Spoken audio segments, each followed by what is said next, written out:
Yeah, si Fleck. Pakinggan mo kung sino ako.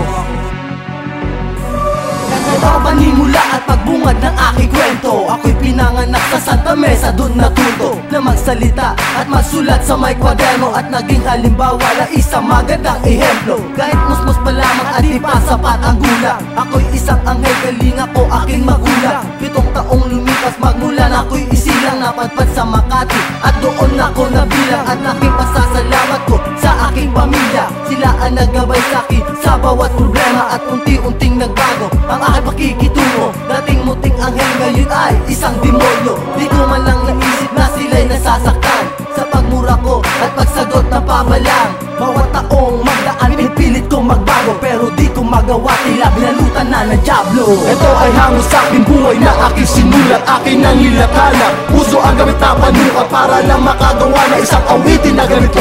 Si Fleck, nabibilang sa hasling pamilya uno. Ito ay hango sa aking buhay na aking sinulat, aking nangilatala. Puso ang gamit na panukat para lang makagawa na isang awitin na ganito. Si Fleck, nabibilang sa hasling pamilya uno. Dumating na nga ang oras nang ako ay nagminata. Pinag-aaral ko ng magulang ko, wala sila napala. Araw-araw napapatambay at laging napapaaway, at pag uwi sa bahay, sunto na naghihintay. Pinipilit ko maging mabuti, kung tutuusin, lahat ay gagawin basta't ako'y tutubusin ng Diyos Amang nasa langit ang patawarin, at itahak mo ako sa liwanag, wag sa dilim. At nagkaroon ng chance mapag-ibang bansa, 1 taon na kung salat, wala pa rin nahula dahil sa panluloko sa'kin ng akong araho. 6 na buwan kaming hindi pinapasweldo. Siguro talaga ang tinadhana sa akin, wala akong magagawa kundi ito ay tanggapin. At ako ay may hiling, sana naman inyong dinggin na ang pagkatao ko, sana naman inyong linisin. Ito ay hango sa aking buhay na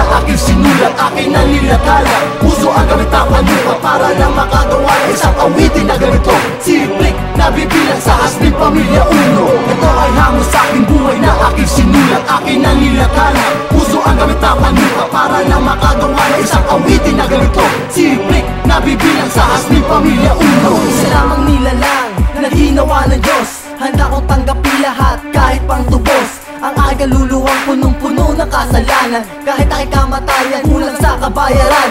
Ako'y nagpapasalamat sa iyo na taos puso. Ang buhay kong ito sa'yo ko lamang isusuko, dahil ikaw ang nagbigay ng buhay ko. Handa kong tanggapin kung babawiin mo na to, at di na matatapos ang liham na sinulat ko. Buong puso kong ibinahagi sa inyo. Ito ang buhay ko, kaya may di kayang bayaran. Bigay sa'kin ng Diyos at ang tanging kayamanan na dinulot mo at akin na natamo. Kundi dahil sa'yo wala itong katang ito.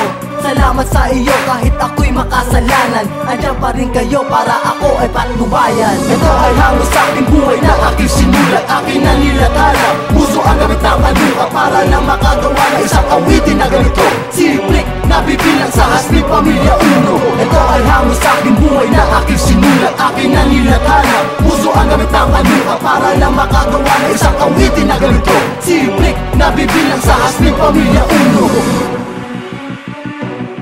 Yeah, ha, ha, ha.